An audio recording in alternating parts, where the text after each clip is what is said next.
नमस्कार सांग मैंने आपण मानु समस्त मो स्टोरी चैनल स्वागत। चलतु कहानी शुणा सांग साजिला सौतुणीर तृतीय भाग। पूर्व भाग जदि शुणी ना जल्दी जल्दी शुणी नियंतु। कहानी शुणी सारी सब्सक्राइब करियो केबे भूलिबेनी सांग माने।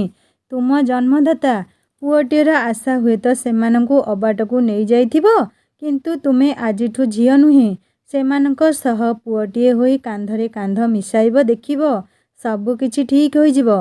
जानिछ धर्म पोथी पुराण ज्ञान मोर नहीं, किंतु मो बोऊ कुहे कुआडे 7 जन्म तपस्या कले भी बापा माँ को ऋण सुझी हुए नहीं। बापा माँ को ऋण सुझिया 7 जन्म लगिजिबो, तेणु ए जन्म रे जहा पारिबो कर। सोनाली रोहित ऊपर को आउजी होई पड़ी कहिला, ओहो रोहित तुमे केते भल, सतरे मु केते लकी तुम भली जीवन साथी पाइछि। रोहित कहले हौ तेबे मामू को घर को एई रविवार जिबा। मामू को नंबर रखिच ना फोन करी कहीदेव। आउ हाँ घर को जीवा कथा भी कहीदेव। सोनाली कहला हेले रोहित आम घर मानकर नियम अनुसार तो आम घर लोक आमको माने घरर नुआ ज्वाई को निमंत्रण दे डाकिबा कथा। रोहित कहले ओहो सोनाली एते पाठशाठ पढ़ी भी तुमे क्यों घटिया जमाना भितरे निजको बंदी करी रखिच। अरे आमे सेमानक झियो ज्वाई, बापा माँ आमको कौन निमंत्रण करिवे, बरं आमे बापा माँ को पाद सेवा करिबा। तापरे आमे को ठीक काम करिछे जे तांकठारु एते आशा करिबा। भल हेउ मंद हेउ तुमको पाठ पढ़ाई चाकरी कराइथिले सेमानंक मनरे कौन आशा नथिबो तुमको नहीं, किंतु तुमे कौन कल। अवश्य सब भूल मोर, मते ही बापा माँ को पाखकु जाई तुम हाथ मागिबार थिला, किंतु मु तो तुम प्रेम नईरे उबुटुबु हेउथुली, केमिति तुमको पाइबी भाबुथुली। आउ सेतेबेले भल मंद उचित अनुचित चिंता करबाकू समय केउठी थिला जे। सोनाली हसी देई कहला अरे वाह भल गीत बोलिबा सह भल रोमांटिक कथा कहिबा आरंभ करदेलणी ना कौन। रोहित सोनाली को पछाड़ू धरी निज छाती ऊपर को भिड़ी आनी कहले काई मु कौन रोमांटिक नुहे ना कौन। सोनाली कहला मु केमिति जानिबी जे। रोहित सोनाली मुह पाखरे मुह लगई कहले आहुरी जानिबा बाकी अछि ना कौन। सोनाली रोहित को चमकाई कहला अरे घरर दरजा खोला अछि जे।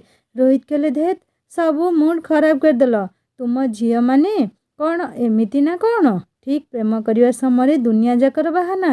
हौ जाई कबाट देई दियो। आउ हाँ सुन मु कहिबाकू भूली जाइथिली, जानिछ मोर गोटे सांग स्टेज शो करुछि, आउ मते से प्रोग्राम रे गाइबा पाई अनुरोध करिछि। अवश्य मते बेसी किछि देई परिबनी, किंतु मोर एइटा फास्ट शो बोली मो गीत पाई नुहे, मो फास्ट शो पाई 5000 मो अकाउंट को पठेई देइछि। सोनाली खुशी होई कहला अरे वाह इते बढ़िया खबर मते लुचाई रखिथिलो।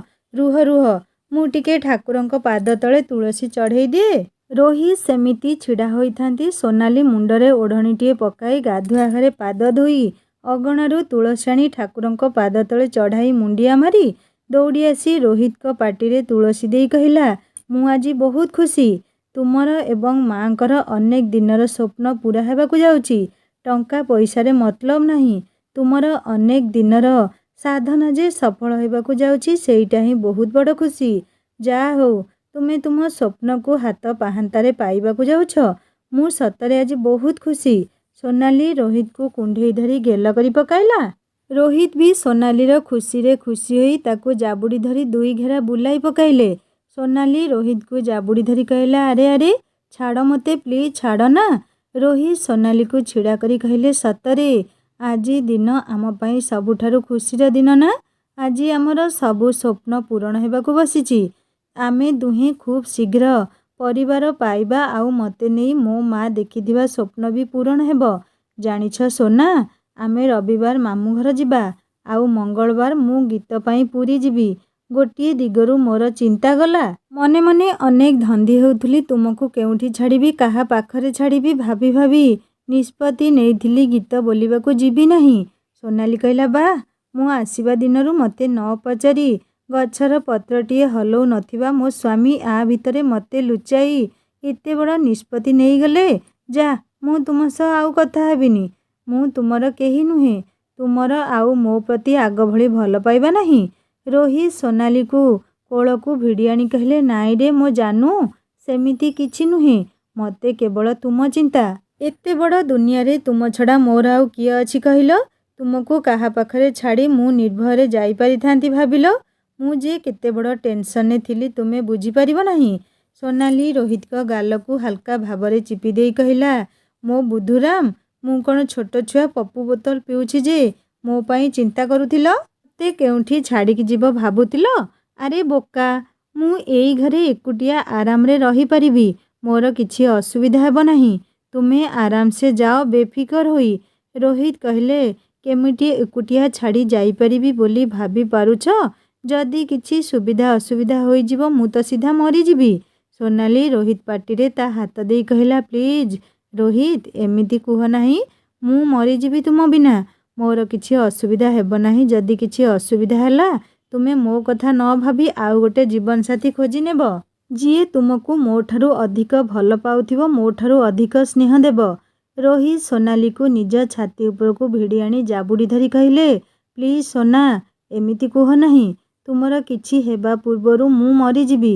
ଆଉ ଏତିକି ମନେ ରଖ, ରୋହିତ କେବଳ ତୁମକୁ ଭଲ ପାଇଛି, ତୁମକୁ ମନ ଦେଇଛି। ରୋହିତ କେବଳ ତୁମର, ଆଉ ଶେଷ ନିଶ୍ୱାସ ପର୍ଯ୍ୟନ୍ତ କେବଳ ତୁମର। ଏ ଦେହ ମନ ପ୍ରାଣ ଉପରେ ଆଉ କାହାର ଅଧିକାର ନାହିଁ କିମ୍ବା ହେବାକୁ ବି ଦେବିନି। ସୋନାଲି ଆଖି ଜକେଇ ଆସୁ ଆସୁ ରୋହିତଙ୍କ ଛାତିରେ ମୁଣ୍ଡ ରଖି ଇମୋସନାଲ ହୋଇ କହିଲା, ଏ ଜାନୁ, ମୋତେ କନ୍ଦାଇବ ନା କ'ଣ? ପରିସ୍ଥିତିକୁ ଟିକେ ହାଲକା କରିବାକୁ ଯାଇ ସୋନାଲି କହିଲା, ରୋହିତ, ସବୁ ପୁଅ ଏମିତି କୁହନ୍ତି, କିନ୍ତୁ ସ୍ତ୍ରୀ ମରିବାର 8 ଦିନ ହୋଇନଥାଏ ଆଉ ଗୋଟେ ବାହା ହୋଇଯାଆନ୍ତି, ବୁଝିଲ? ରୋହିତ କହିଲେ, ସୋନା, ଜୋକ୍ କରୁଛ ନା?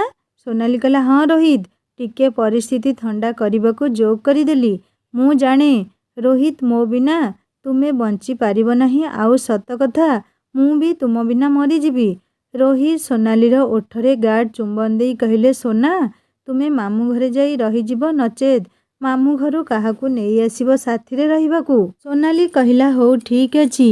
ଦୁହିଁଙ୍କର ଅପେକ୍ଷାର ଦିନ ରବିବାର ହେବାକୁ ଆଉ ଦିନଟିଏ ବାକି ଥାଏ। ରୋହିତ କହିଲେ, ସୋନା, କାଲି ମାମୁଁ ଘର ଯିବା ନା? ଚାଲ ମାର୍କେଟିଂ କରିବା। ସୋନାଲି କହିଲା, ନାଇଁ, ମୋତେ କାହିଁକି ଭଲ ଲାଗୁନି। ରୋହିତ ସୋନାଲି ଦେହରେ ହାତ ମାରି କହିଲେ, ସୋନା, ଏଭ୍ରିଥିଂ ଇଜ୍ ଓକେ ନା? ସୋନାଲି କହିଲା, ହଁ ଜାନୁ, ସବୁ କିଛି ଠିକ୍ ଅଛି। ତୁମେ ଯାଅ ନା ମାର୍କେଟିଂ କରିବା ପାଇଁ, ପ୍ଲିଜ୍, ମୁଁ ଟିକେ ରେଷ୍ଟ ନେଉଛି। ଏହାପରେ ରୋହିତ ମାର୍କେଟିଂ କରିବାକୁ ଗଲେ ଏବଂ ପ୍ରାୟ 2 ଘଣ୍ଟା ପରେ ଫେରିଲେ। ହାତରେ ଥିଲା 6-7ଟି ଜରି ବ୍ୟାଗ୍ ସହ। ପଛରେ ଅଫିସ ପିଲା ନେଇକରି ଆସିଲା 2-3ଟି ପେଟି ଆଉ ବଡ଼ ବଡ଼ ମିଠା ପ୍ୟାକେଟ୍ 3-4ଟି। ସୋନାଲି ପେଟ ଚାପି ଚାପି ଉଠୁ ଉଠୁ କହିଲା, ଆରେ ଜାନୁ, ଏଗୁଡ଼ା ସବୁ କ'ଣ ଯେ? କ'ଣ ମାର୍କେଟ ଉଠାଇ ଆଣିଲ ନା କ'ଣ? ରୋହିତ କହିଲା, ଆରେ ମାର୍କେଟ କେଉଁଠୁ ଆଣିଲି? ଇଏ ତ ଶ୍ୱଶୁର ଘରକୁ ଜ୍ୱାଇଁର ପ୍ରଥମ ଉପହାର। ତୁମର ବି କିଛି ସମ୍ମାନ ଅଛି ନା ନାହିଁ? ଏହାପରେ ସେ ଫଳ ପେଟି, ସମସ୍ତଙ୍କ ପାଇଁ ଆଣିଥିବା ଶାଢ଼ୀ, ମିଠା ସବୁ ସୋନାଲିକୁ ଦେଖାଇ ପଚାରିଲେ, ଚଳିବ ନା, କିଛି କମି ରହିଯାଇଛି? ସୋନାଲି କହିଲା, ଆରେ ବାପରେ, ଏତେ ଆଣି ପୁଣି ପଚାରୁଛ କମି ରହିଯାଇଛି? ମୋ ଜୀବନରେ ମୁଁ ଏତେ ଜିନିଷ କିଣି ନଥାନ୍ତି। ରୋହିତ ଗୋଟେ ଜରି ବ୍ୟାଗ୍ କାଢ଼ି ସୋନାଲି ହାତକୁ ବଢ଼େଇ ଦେଇ କହିଲେ, ଏଇଟା ତୁମର। ସୋନାଲି ରୋହିତକୁ ଚାହିଁ କହିଲା, ମୋର ପୁଣି କ'ଣ ଅଛି? ରୋହିତ କହିଲେ, ତୁମ୍ଭେ କାଢ଼ି ଦେଖ ନା। ସୋନାଲି ବଡ଼ ଆଗ୍ରହର ସହ ଯେତେବେଳେ ଜରିରୁ କାଢ଼ିଲା, ଦେଖିଲା ଏକ ବନାରସୀ ପାଟ। ସୋନାଲିକୁ ଶାଢ଼ୀ ବହୁତ ପସନ୍ଦ ଆସିଲା। ସୋନାଲି ଧଡ଼ କରି ରେଡ୍ ଟ୍ୟାଗ୍କୁ ଦେଖି ଆଶ୍ଚର୍ଯ୍ୟ ହୋଇ କହିଲା, ଓ ମାଇ ଗଡ୍, 14,000 ଟଙ୍କା! ଆରେ ଏଥିରେ ତ ମୋର 14 ଖଣ୍ଡ ଶାଢ଼ୀ ହୋଇଯିବ। କ'ଣ ଦରକାର ଥିଲା ଏତେ କଷ୍ଟଲି ଶାଢ଼ୀ କିଣିବା? ରୋହିତ ହସି ଦେଇ ଶାଢ଼ୀଟିକୁ ସୋନାଲି ଦେହରେ ପକାଇ ରୁମ୍ରେ ଥିବା ମିରର ଆଡ଼କୁ ବୁଲାଇ କହିଲେ, ଓ ସୋନା, ରେଡ୍ ଦେଖନି? ତୁମେ ଆଗ ନିଜକୁ ଦେଖିଲ। ଏ ଶାଢ଼ୀରେ ତୁମେ କେତେ ସୁନ୍ଦର ଦିଶୁଛ। ସୋନାଲି କହିଲା, ହଁ ଯେ, ହେଲେ ଏତେ ଦାମ ଦେଇ କିଣିବା କ'ଣ ଦରକାର ଥିଲା କହିଲ? ରୋହିତ କହିଲେ, ଆରେ ଆମର ଧୁମଧାମରେ ବାହାଘର ହୋଇଥିଲେ କେତେ କ'ଣ ଆସିଥାନ୍ତା, କେତେ ଦାମୀ ଶାଢ଼ୀ କିଣା ହୋଇଥାନ୍ତା। ତୁମେ ଦାମୀ ପାଟ ପିନ୍ଧି ସଜେଇ ହୋଇ ରଜନୀଗନ୍ଧାର ଶୁଭ୍ର ଚାଦର ଉପରେ ଲାଜୁଆ ଆଖି ଦୁଇଟି ତଳ କରି ମୋତେ ଚାହିଁ ବସିଥାନ୍ତା, ଆଉ ମୁଁ ଧୀରେ ଧୀରେ ପାଦ ଚିପି ଚିପି ତୁମ ହୃଦୟ ଝରକା ଦେଇ ତୁମ ଗୋରା ତକ୍ ତକ୍ ଶରୀର ସହ ତୁମ ଚାନ୍ଦିନୀ ରାତି ଉପରେ ଅଧିକାର ସାବ୍ୟସ୍ତ କରିଥାନ୍ତି। କିନ୍ତୁ ବିଡ଼ମ୍ବନା ଆମ ଜୀବନରେ। ସବୁ କିଛି ଝଡ଼ ପରି ହଠାତ୍ ହୋଇଗଲା। ସୋନାଲି ହସିଦେଲା ଏବଂ କହିଲା, ଓହୋ, ଏତେ ସପନକୁ ରାତି କାହିଁ? ସବୁ କିଛି ହଠାତ୍ ହେଉ ପଛେ ସବୁ କିଛି ଠିକ୍ ବି ଥିଲା। ବାଜା ବାଣ ରୋଷଣୀରେ ବାହାଘର ହୋଇଥିଲେ ବା ମୁଣ୍ଡରେ ହାତେ ଓଢ଼ଣି ଦେଇ ବସିଥିଲେ ବି ଆମର ମଧୁର ମିଳନ ହୋଇଥାନ୍ତା। ଆଉ ଏମିତି ବିନା ବାଜା ବାଣ ବନ୍ଧୁଙ୍କ ଗହଳି ଚହଳିରେ ବି ଆମର ମଧୁର ମିଳନ ଅଧୁରା ରହିନି। ବରଂ ଆମେ ଦୁହେଁ ଦୈହିକ ସହ ମାନସିକ ଭାବରେ ପରସ୍ପରକୁ ଖୁବ୍ ନିଜର କରି ନେଇଛେ। ହଉ ଛାଡ଼, ତୁମେ ଏତେ ଶ୍ରଦ୍ଧାରେ ଆଣିଛ ଯେତେବେଳେ ମୁଁ ନିଶ୍ଚୟ ପିନ୍ଧିବି, ଆଉ ନିଶ୍ଚୟ ତୁମ ମନ ଖୁସି ପାଇଁ ବୋହୂ ବେଶ ସାଜିବି। ରୋହିତ କହିଲେ, ଓ ସୋ ରୋମାଣ୍ଟିକ୍। ସତରେ ନା କ'ଣ? ସୋନାଲି କହିଲା, ହଁ ନିଶ୍ଚୟ। ଆରେ ସେ ରାତି ଆଜି ବି ହୋଇପାରେ। ରୋହିତ ଖୁସି ହୋଇ ସୋନାଲିକୁ କୋଳେଇ ନେଇ କହିଲେ, ସତରେ ସୋନା, ତୁମ ଭଳି କେହି ଏମିତି ମନ କଥା ବୁଝିବେ ନାହିଁ। ମୋତେ କେତେବେଳେ କ'ଣ ଦରକାର, କ'ଣ କଲେ ମୁଁ ଖୁସି ହେବି ତୁମକୁ ସବୁ ଜଣା। ସୋନାଲି କହିଲା, ଆଉ ମୁଁ ତ ତୁମକୁ ପାଇ ବହୁତ ଖୁସି। ତୁମେ ତ ମୋ ଜୀବନ। ରୋହିତ କହିଲେ, ହଉ ସୋନା, ମୁଁ ଟିକେ ଗୋଦାମ ଆଡ଼ୁ ଆସେ। ଆଉ ହଁ, ଭୁଲି ଯାଇଛି, ଏତେ ଶୀଘ୍ର ମ୍ୟାଚିଂ ବ୍ଲାଉଜ୍ କେଉଁଠି କରିବ ସେଥିପାଇଁ ଶାଢ଼ୀ ସହ ମ୍ୟାଚିଂ ବ୍ଲାଉଜ୍ ନେଇ ଆସିଛି। ସେଇଟା ଗାଡ଼ି ଭିତରେ ରହିଯାଇଛି କି କ'ଣ? ହଉ, ମୁଁ ଘଣ୍ଟେ ଭିତରେ ଆସୁଛି। ଆଉ କ'ଣ ଯଦି କମି ରହିଯାଇଛି କୁହ, ନେଇ ଆସିବି। ସୋନାଲି କହିଲା, ହଁ କମି ରହିଛି ନା। ରୋହିତ କହିଲେ, କ'ଣ ସୋନାଲି? ସୋନାଲି କହିଲା, ତୁମ ପପିର ଆଉ ରଜନୀଗନ୍ଧା ଫୁଲ ସେଜର। ରୋହିତ ସୋନାଲି ଗାଲକୁ ହାଲକା ଭାବରେ ହାତର ସ୍ପର୍ଶ ଦେଇ କହିଲେ, ନିଶ୍ଚୟ ଆଣିବି। ମୋ ଜାନୁ କ'ଣ କହିବ ଆଉ ସେଇଟା ପୂରଣ ହେବନି। ରବିବାର ସକାଳୁ ଉଠି ସୋନାଲି ପାଟ ଶାଢ଼ୀ ସହ ଗହଣା ଗାଣ୍ଠି ପିନ୍ଧି ମୁଣ୍ଡରେ ଗଜରା ମାରି ଭଲ ଭାବରେ ସଜ ହୋଇଗଲା। ରୋହିତ ବି ସୁଟ୍ ବୁଟ୍ ପିନ୍ଧି ସେଣ୍ଟ ସ୍ପ୍ରେ କରି ରେଡ଼ି ହୋଇଗଲେ। ଦୁହେଁ ଶାଢ଼ୀ, ଡ୍ରେସ୍, ମିଠା ଓ ଫଳ ସବୁକୁ ଗାଡ଼ିରେ ରଖି ବାହାରିଲେ। ସୋନାଲି ଗାଡ଼ିରେ ବସି ଚୁପଚାପ ଭାବୁଥାଏ, ବାପା ବୋଉ କ'ଣ ଆସିଥିବେ କେଜାଣି? ମାମୁଁ ଘର କହିଥିବେ କି ନା? ଯଦି ବି କହିଥିବେ ବାପା ବୋଉ ଆସିବେ କି ନା? ରୋହିତ ସିଟ୍ ପଛ ଆଡ଼େ ହାତ ବୁଲାଇ ସୋନାଲି କାନ୍ଧରେ ହାତ ପକାଇ କହିଲେ, ଏ ଜାନୁ, କ'ଣ ଭାବୁଛ? ସୋନାଲି ହସି ଦେଇ କହିଲା, ନାଇଁ ମ, କିଛି ଭାବୁନି। ରୋହିତ ସୋନାଲି ଗାଲ ଚିପି ଦେଇ କହିଲେ, ଆଚ୍ଛା, ମିଛ ବି କହିଲଣି। ସୋନାଲି କିଛି କହିବା ପୂର୍ବରୁ ରୋହିତ ଗାଡ଼ି ଅଟକାଇ କହିଲେ, ଏଇ ସୋନା, ତୁମର ଫେଭରାଇଟ୍ ଗୁପଚୁପ୍, ଚାଲ ଖାଇବ। ସୋନାଲି ଗାଡ଼ିରୁ ଓହ୍ଲାଇ ରୋହିତଙ୍କ ସହ ଗୁପଚୁପ୍ ଖାଇବାକୁ ଲାଗିଲା। ଖଟା ପାଣି ସହ ଗୁପଚୁପ୍ ଆଉ ରାଗ ମିଠା ଗୁପଚୁପ୍ ଖାଇ ଦୁହେଁ ବାହାରିଲେ। ଗାଡ଼ି ଠିକ୍ ସମୟରେ ମାମୁଁ ଘର ଦୁଆରେ ଲାଗିଗଲା। ଦୁଇ ମାଇଁ ଏବଂ ବଡ଼ ଭଉଣୀ ମୋନା ବନ୍ଧେଇବା ପାଇଁ ଥାଳି ଧରି ଆସିଲେ। ସୋନାଲି ଏବଂ ରୋହିତଙ୍କୁ ବନ୍ଦାପନା କରି ଘର ଭିତରକୁ ପାଛୋଟି ନେଲେ। ଘର ଭିତରୁ ସାନ ଭାଇ ମୁନା ଆସି ରୋହିତଙ୍କୁ ପ୍ରଣାମ କଲା। ମୁନା ସୋନାଲିକୁ ଅପାଲୋ କହି କୁଣ୍ଢେଇ ପକାଇ କାନ୍ଦିବାକୁ ଲାଗିଲା। ମୁନାକୁ ଧରି ସୋନାଲି ବି କାନ୍ଦିଲା। ପଚାରିଲା, ମୁନା, କେମିତି ଅଛୁ ରେ? ମୁନା କହିଲା, ଦିଦି, ଆମକୁ ପର କରିଦେଇ ପଚାରୁଛୁ କେମିତି ଅଛୁ? ସୋନାଲି 20 ବର୍ଷ ବୟସର ମୁନା ମୁଣ୍ଡରେ ହାତ ମାରିଦେଇ କହିଲା, ନାଇଁ ରେ, ସେମିତି କାହିଁକି କହୁଛୁ? ପର କ'ଣ କରିବି? ତୁ ପରା ଆମ ଆଖି। ଆଉ କଲେଜ ଯାଉଛୁ? ସୋନାଲି କଥା ହେବା ଭିତରେ ଆଖି ତାର ଘର ଭିତର ବାହାର ପହଁରୁଥାଏ। ତା ଆଖି ଯେମିତି କାହାକୁ ଖୋଜୁଥିଲା। ସୋନାଲିର ଦୁଇ ମାଇଁ ଓ ବଡ଼ ଭଉଣୀ ସୋନାଲି ହାତ ଧରି ନେଇଗଲେ ରୁମ୍କୁ ଏବଂ ଦୁଇ ମାମୁଁ ଜ୍ୱାଇଁଙ୍କୁ ଅତି ଆଦର ସହ ପାଛୋଟି ନେଲେ ଘର ଭିତରକୁ।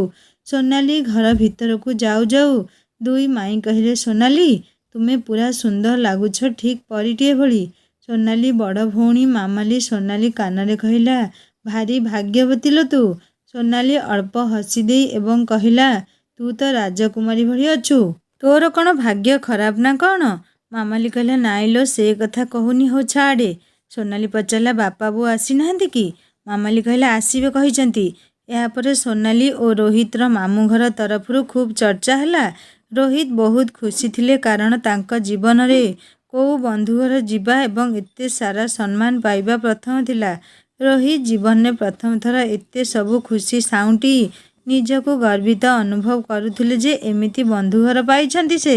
ଝିଅ ଜ୍ୱାଇଁଙ୍କ ଚର୍ଚ୍ଚା ଖୁବ୍ ଆଡ଼ମ୍ବର ସହ ମାମୁଁ ଘର ତରଫରୁ ହେଲା।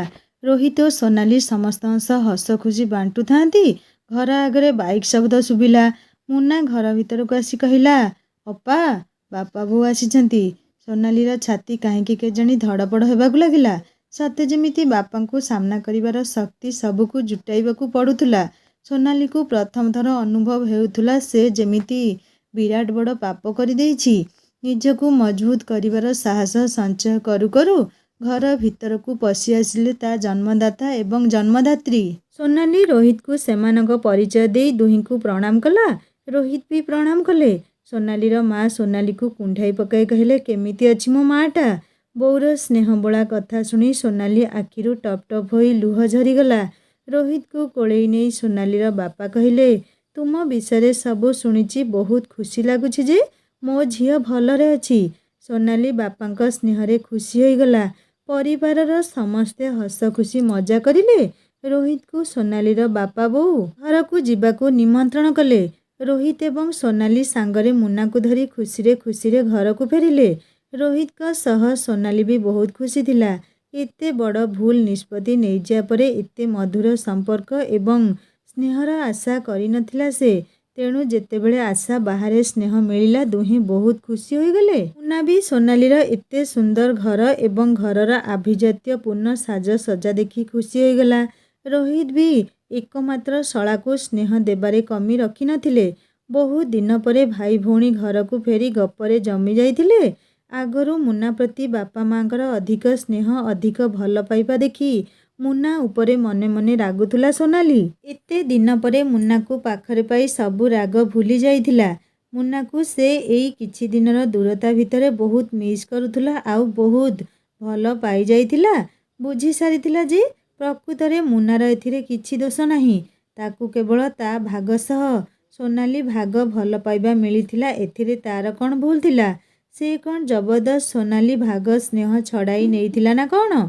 सोनाली बुझी सारिथिला मुन्ना उपरे अजथारे रागिबा तर भूल थिला। बापा माँ को पातर अंतर गुण दुई भाई भौणी का भितरे ईर्षार पाचेरी छिड़ा करी देइथिला। से जहा हेउ पछ कथा भूली सोनाली मुन्ना को बहुत आदर जत्न कला। परदिन रोहित बैग पैक करी पूरी अभिमुखे बाहरिले एवं सोनाली को कहिले सोना मु जाउछि फेरु फेरु निश्चय काली होई जिवो। तुमे मुन्ना को धरी ड्राइवर सह मार्केट जाई तार भल ड्रेस सह एप्पल आईफोन किणी देई देबो ताकू। आउ हाँ ताकू भल दामी होटेल खुआई नेबो। मु आसिले आमे मुन्ना सह जाई घर आडे बुली आसिबा। सोनाली हाँ कहिला। रोहित सोनाली एवं मुन्ना को बाय कही बाहरी गले। रोहित का ड्राइवर रोहित को तांको सांग पाखरे छाड़ी आसिबा परे सोनाली मुन्ना को नहीं मार्केट बाहरी गला। भाई भौणी खूब मजा कले खूब बुलिले आउ बहुत सारा किणाकिणी करी फेरिले। सोनाली मुन्ना पाई एते किछि करि पारुथिबारु बहुत खुशी हेउथुला। आउ मुन्ना सोनाली एते भल घरे एते खुशी रे एते अयस आराम रे अछि देखिया परे खुशी हेउथुला। को भाई चाहे ना ता भौणी भलरे रहू। अवश्य भाईटीर बाहाघर परे भाई भौणी भितरे फाट हेले दुहींक संपर्क रे फाट हुए। किंतु तापरे भी भाई सबुबले चाहे ता भौणी जेउठी भी रहू खुशी रे रहू। आउ ठीक सेमिति संसारर सबु भौणी भाईर खुशी चाहे। भाई सह संपर्क थाउ कि न थाउ तार शुभ मनासे। एई तो भाई भौणी संपर्कर पवित्रता। झियो माने बाहा हेबा परे सते जेमिति तांकर डेणा लागि जाए घर पाई बा भाई पाई किछि करिबाकू। आउ सोनाली भी सेथिरु बाद पड़ी नथिला। से रोहित को पाखरे एते भलरे एते अयस आराम रे रहिबा परे मन भितरे घर लोकंक उपरे जेते रागुथिले भी दीर्घ दिनर दूरता परे घर लोकंकु मुन्ना को देखिया परे ता मनरे अनेक स्नेह अनेक भल पाइबा सह मुन्ना को मनीष करिबा इच्छा बढ़ी जाइथिला। बड़ भौणी होई मुन्ना को सबु खुशी देबार इच्छा मुन्ना को कूଳରେ लगेइबार आशा भद्रेक होइथिला। तेणु मुन्ना पाई दामी ड्रेस मोबाइल जोता सेंट सबु किणी घर को फेरिले दुहे। मुन्ना भी सोनाली ठारू एते सारा जिनिस पाई बहुत खुशी होइगला। दुहे घर को फेरी धूम गपिले धूम मजा कले। सतरे स्वामी जेते भलरे राजा राणी करी रखिथाउ पछे किंतु बापघर लोकं को देखिले सबु स्नेह सबु खुशी सेई पटको ढाली होई जाए जेमिति। बापघर स्नेह श्रद्धा मिलू बा न मिलू शाशुघर तरफरु जेते स्नेह मिलू पछे सबु झियंकर बापघर प्रति गोटे अलगा प्रकार दुर्बलता थाए। रोहित सांग अमरेश सह पूरी अठनला क्रॉस करिबा बेलकु तांको आगरे द्रुत गतिरे जाउथुबा एक गाड़ी उपरे नजर पड़िला। गाड़ीटी साए करी एमानंकु साइड मारी आगकु पळाइला एवं सेथिरे 3-4 जण झिय थिले जेउमाने खोला जीप रे छिड़ा होई खोला हाथ करी जाउथांती। रोहित कार चलाउथांती आउ अमरेश बसी थांती। रोहित कहले अरे अमरेश ଏଗୁଡ଼ା ଝିଅ ନା ଉଗ୍ରଚଣ୍ଡୀ କିରେ? ଏମାନଙ୍କର ବାପା ମା ନାହାନ୍ତି କିରେ? ଭାଇ ରାସ୍ତାରେ ଏମିତି ଉତ୍ପାତ ମଚେଇ ଯାଉଛନ୍ତି ଯେ ରାସ୍ତା ଯେମିତି ତାଙ୍କ ବୋପାର। ଅମରେଶ କହିଲେ, ହେ ଭାଇ ଛାଡ଼େ ନା, ଆମର କ'ଣ ଅଛି? କୋଉ ଧନୀ ପରିବାର ବିଗିଡ଼ି ହୋଇ ବେଟି ସବୁ ହେଇଥିବେ। ରୋହିତ କହିଲେ, ହଁ ଠିକ୍ କହୁଛ ଯେ। ଏହାପରେ ଦୁହେଁ ସେଇ ଜିପ୍କୁ କାଟି ଗାଡ଼ି ଆଗକୁ ନେବାକୁ ଯେତେ ଚେଷ୍ଟା କରିଲେ ଆଗ ଝିଅମାନେ ଏମାନଙ୍କ ଗାଡ଼ିକୁ ଜମା ସାଇଡ଼୍ ଦେଲେ ନାହିଁ। ରୋହିତ ବହୁତ ଚେଷ୍ଟା କଲେ, ବହୁତ ହର୍ନ ମାରିଲେ, କିନ୍ତୁ ଝିଅମାନେ ସାଇଡ଼୍ ତ ଦେଲେ ନାହିଁ, ଓଲଟା ଗାଡ଼ିକୁ ରାସ୍ତା ଉପରେ ଏମିତି ଚଲାଇ ଯାଉଥାନ୍ତି ଯେ ଯେମିତି ରାସ୍ତା କେବଳ ସେମାନଙ୍କର। ରୋହିତ କହିଲେ, ଆରେ ଅମରେଶ, ଦେଖୁଛୁ ତ ଏମାନଙ୍କ ଷ୍ଟାଇଲ ଆଉ ଜିଦ୍କୁ। ବିଚ୍ ରାସ୍ତାରେ ଏମିତି ହେଉଛନ୍ତି ଯେମିତି ଏଇଟା ତାଙ୍କ ବୋପା ଜାଗିର। ଅମରେଶ କହିଲେ, ହଉ ଛାଡ଼େ ନା, ଏମାନେ ଏରିଆ ଡନ୍ଙ୍କ ଛୁଆ ହେଇଥିବେ ଅଥବା କୋଉ ବଡ଼ ଘରର ଲଗାମ ଛଡ଼ା ଛୁଆ ହୋଇଥିବେ। ରୋହିତ କହିଲେ, ରହ, ମୁଁ ଏମାନଙ୍କ ଭିଆଇପି ଛଡ଼ାଉଛି। ଆରେ ରାସ୍ତାରେ ବି ଏମିତି ହେଉଛନ୍ତି, ଆଉ ଏମାନେ ଘରେ କ'ଣ ନ ହେଉଥିବେ। ଆମ ୟଙ୍ଗ ଜେନେରେସନକୁ ଏମିତି କରୁଛନ୍ତି। ଯଦି ଏଠି କୋଉ ମାଫିଆଙ୍କ କବଳରେ ପଡ଼ିବେ, କ'ଣ ହେବ ଏମାନଙ୍କ ଅବସ୍ଥା? ପଛରେ ପେପର ନ୍ୟୁଜରେ ଆସିବ ନା କ'ଣ? ବିଚାରୀ ଝିଅମାନେ ଅଶାଳୀନତା ତ ଶିକାର ହେଇଗଲେ। ରୋହିତ କଥା ହେବା ଭିତରେ ସାଇଡ୍ ମାରିବା ଲକ୍ଷ୍ୟରେ ହର୍ନ ବଜାଇଲେ, କିନ୍ତୁ ଝିଅମାନେ ହୋ ହାଲ୍ଲା କରି ତାଙ୍କ ଦୁନିଆରେ ମସ୍ତ ଥିଲେ। ଅମରେଶ ବୁଝାଉଥାନ୍ତି, ଛାଡ଼େ ସେମାନଙ୍କୁ ଯିବାକୁ ଦେ, ଆମର ସ୍ଲୋରେ ଚଲେଇକି ଚାଲେ। ଏଠି କାହାକୁ ଜାଣିନେ ପଙ୍ଗା ନେବା ଭଲ ହେବ ନାହିଁ। ରୋହିତ କହିଲେ, ହଉ ଠିକ୍ ଅଛି। ରୋହିତ ଖାଲି ଆଗରେ ହାତ ଖୋଲି ଗାଡ଼ିରେ ନାଚି ନାଚି ହାଇ ଭଲ୍ୟୁମ୍ ମ୍ୟୁଜିକ୍ ଦେଇ ସ୍କାର୍ଫ ଉଡ଼ାଇ ଯାଉଥିବା ଝିଅମାନଙ୍କୁ ଦେଖୁଥିଲେ। ମନେ ମନେ ଝିଅମାନଙ୍କ ଶିକ୍ଷା ସଂସ୍କାରକୁ ନେଇ ବିରକ୍ତ ବି ହେଉଥିଲେ। ହଠାତ୍ ଗାଡ଼ି ଚଲାଇ ଯାଉଥିବା ଝିଅଟି ରାସ୍ତା କଡ଼ରେ ଯାଉଥିବା ଜଣେ ମଧ୍ୟ ବୟସ୍କଙ୍କୁ ଏମିତି ସାଇଡ୍ ମାରିଲା ଯେ ବିଚରା ଲୋକଟି ସାଇକେଲରୁ ଗଡ଼ିଯାଇ ରାସ୍ତାର ଟିକିଏ ଦୂରରେ ଥିବା ହୋଟେଲ ସମ୍ମୁଖକୁ ଛିଟିକି ପଡ଼ିଲେ ଏବଂ ସାଇକେଲଟି ରାସ୍ତାର ଅନତି ଦୂରକୁ ଛିଟିକି ପଡ଼ିଥାଏ। ଆଉ ଲୋକ ଜଣକ ହୋଟେଲ ସମ୍ମୁଖରେ ଥିବା ହାତ ଧୁଆ ଡ୍ରମ୍ କଢ଼ରେ କାଦୁଅ ସଡ଼ ସଡ଼ ପାଣି ପଚ୍ ଜାଗାରେ ପଡ଼ି ଉଠିବାକୁ ଚେଷ୍ଟା କରୁଥାନ୍ତି। ଝିଅମାନେ ବେଶ୍ ହସ ଖୁସି ହୋଇ ତାଳି ମରାମରି ହେଉଥାନ୍ତି, ସତେ ଯେମିତି ଗଡ଼ ଜିତି ଯାଇଛନ୍ତି ଗୋଟେ। ସବୁକିଛି ଆଖି ପିଛୁଳାକେ ଏମିତି ଘଟିଗଲା ଯେ କେହି କିଛି ଜାଣିବା ପୂର୍ବରୁ ଝିଅମାନଙ୍କ ଗାଡ଼ିର ଗତି ଦ୍ରୁତ ହୋଇସାରିଥିଲା। ରୋହିତ କିଛି ନ ଭାବି ଆଖି ପିଛୁଳାକେ କାର୍ର ଗତି ବଢ଼ାଇ ଦେଲେ। ଅମରେଶ କହିଲେ, ଆରେ ଗାଡ଼ି ରଖ, ସେ ଭାଇ ପଡ଼ିଯାଇଛନ୍ତି ଯେ। ରୋହିତ କହିଲେ, ଟିକେ ରହ। ରୋହିତଙ୍କ ଗାଡ଼ିର କଣ୍ଟା 70 ଛୁଇଁବା ଉପରେ। ଅମରେଶ ଖାଲି ପଛକୁ ବୁଲି ଦେଖୁଥିଲେ ପଡ଼ିଯାଇଥିବା ଲୋକଟିକୁ। ଲୋକମାନେ ଦୌଡ଼ି ଆସି ପଡ଼ିଯାଇଥିବା ଭାଇଙ୍କୁ ଉଠାଇ ବେଞ୍ଚ ଉପରେ ବସାଇଲେ। ଆଉ କିଛି ଦେଖିବା ପୂର୍ବରୁ ରୋହିତଙ୍କ ଗାଡ଼ି କେଁ କରି ବିକଟାଳ ଶବ୍ଦ କରି ଅଟକିଗଲା। ଅମରେଶ ଏବଂ ରୋହିତଙ୍କୁ ଟିକେ ଜୋରରେ ଧକ୍କା ଲାଗିଲା ଭଳି ହେବା ପୂର୍ବରୁ ଅମରେଶ ଯେତେବେଳେ ଅନାଇ ଦେଲେ ଆଗକୁ, ରୋହିତଙ୍କ କାର୍ ସେହି ଝିଅମାନଙ୍କ ଜିପ୍ ଆଗରେ ଆଡ଼ କରି ରାସ୍ତା ଅବରୋଧ କରି ଛିଡ଼ା ହୋଇଥିଲା। ଆଉ ଝିଅମାନେ ଏମିତି ଘଟଣା ପାଇଁ ପ୍ରସ୍ତୁତ ନ ଥିବାରୁ ଜଣେ ଦୁଇ ଜଣ ଗାଡ଼ିରୁ ଛିଟ୍କି ବାହାରେ ପଡ଼ିଥିଲେ, କିନ୍ତୁ ଡ୍ରାଇଭିଂ କରୁଥିବା ଝିଅ ଜଣକ ଷ୍ଟେରିଂରେ ହାତକୁ ପିଟି ତମ୍ ତମ୍ ହୋଇ ଗାଡ଼ିରୁ ଓହ୍ଲାଇ ଆସି ରୋହିତଙ୍କ ସାମ୍ନାପଟ କାର୍ ବନେଟ୍ରେ ହାତ ପିଟି କହିଲା, you bloody man, how dare you. ଝିଅଟି ନାଭି ଦିଶୁଥିବା ଛୋଟ ରାନୀ କଲର ଟି ସାର୍ଟ ସହ ଜଙ୍ଘ ଲୁଚୁନଥିବା ଜିନ୍ସ ହାଫ୍ପ୍ୟାଣ୍ଟ ପିନ୍ଧି ରାଗି ପାଚି ଲାଲ ହୋଇ ରୋହିତଙ୍କ କାର୍ ବନେଟ୍ ବାଡ଼େଇବାରେ ଲାଗିଲା।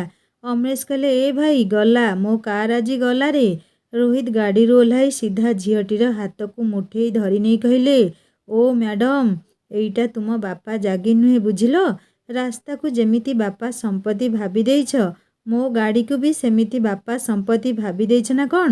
ଝିଅଟି ରୋହିତଙ୍କ ହାତ ମୁଠାରୁ ନିଜ ହାତ ଛଡ଼େଇବାକୁ ଚେଷ୍ଟା କରି କହିଲା, you stupid, how dare you to touch me, you know who am I. ମୋର ଗୋଟେ ଫୋନ୍ କଲରେ ପୁଅ ସାରା ଜୀବନ ଜେଲରେ ବସି କାନ୍ଦିବୁରେ।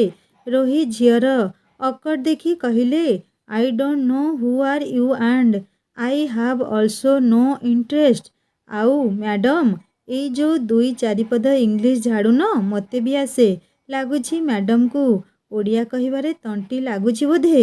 ଝିଅଟି ବାଁ ହାତ ଉଠାଇ ରୋହିତକୁ ଚାପୁଡ଼ା ଦେବା ଉଦ୍ଦେଶ୍ୟରେ କହିଲା, ୟୁ ମିନ୍ ରୋହିତ ଆର ହାତରେ ତା ହାତ ଧରି କହିଲେ, ମ୍ୟାଡ଼ମ୍ ମୁଁ ଏତେ ଶସ୍ତା ନୁହେଁ ମ, ବୁଝିଲ?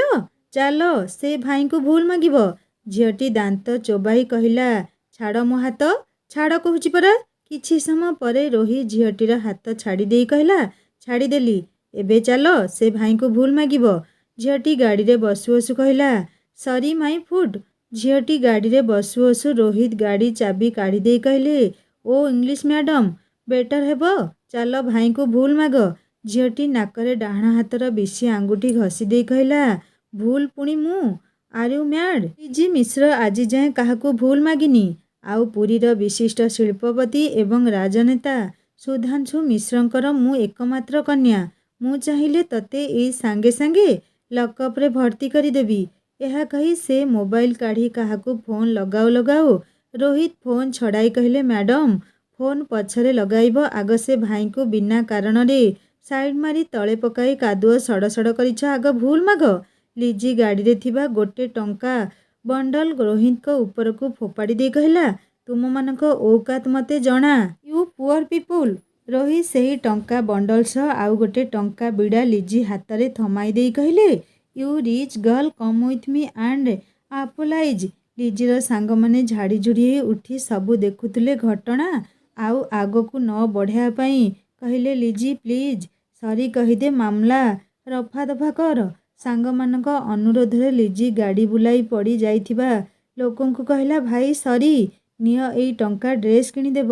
ଏହା କହି ସାରି ଲିଜି ଦୋକାନୀକୁ କହିଲା, ଭାଇ ମ୍ୟାଚିସ୍ ମିଳିବ କି? ଦୋକାନୀ ହଁ କହି ବଢ଼ାଇ ଦେବା ମାତ୍ରେ ପଚାରିଲା, ଭାଇ ନିଅ 100 ଟଙ୍କା, ଅଳ୍ପ କିରୋସିନ ଦିଅ। ଦୋକାନୀ ଅଳ୍ପ କିଛି କିରୋସିନ ଦେବା ପରେ ଲିଜି ତାର ମୋବାଇଲ ଥୋଇ କିରୋସିନ ଢାଳି ସାଙ୍ଗେ ସାଙ୍ଗେ ଦିଆସିଲ୍ ମାରିଦେଲା।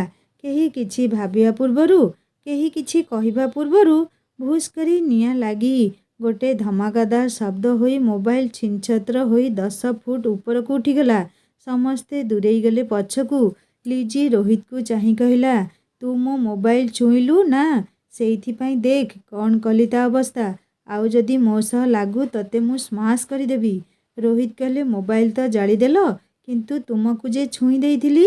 ଲିଜି ଦାନ୍ତ ଚୋବାଇ ହାତ ମୁଠା ମୁଠା କରି କହିଲା, ୟୁ। ଏହା ପରେ ରୋହିତକୁ ଶକ୍ତ ଧକ୍କା ମାରି ଆଗକୁ ଯାଉ ଯାଉ ତାର ସ୍ୟାଣ୍ଡେଲ ମୋଡ଼ି ହୋଇଯିବାରୁ ଲିଜି ପଡ଼ି ଯାଉ ଯାଉ ରୋହିତ ଆଗକୁ ଯାଇ ଧରିନେଲେ ପଛଆଡ଼ୁ, ପୂରା ସିନେମାର କ୍ଲାଇମ୍ୟାକ୍ସ ଭଳି। ରୋହିତଙ୍କ ବାମ ହାତ ଉପରେ ଲିଜି ଶରୀରର ସମସ୍ତ ଭାର।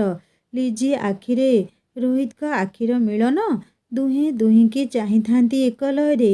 କିଛି ମୁହୂର୍ତ୍ତ ପରେ ଲିଜି ନିଜକୁ ଆୟତ୍ତ କରି ଉଠିଗଲା ଏବଂ ରାଗ ତମତମ ହୋଇ ଗାଡ଼ି ନେଇ ଯାଉ ଯାଉ ରୋହିତ ତାଙ୍କ ପ୍ରୋଗ୍ରାମର କାର୍ଡ଼ ଦେଇ କହିଲେ, ମ୍ୟାଡ଼ମ୍ ବହୁତ ରାଗିଲେ ସନ୍ଧ୍ୟାରେ ଗୀତ ଶୁଣିବାକୁ ଯିବେ, ମୁଡ୍ ଠିକ୍ ହୋଇଯିବ।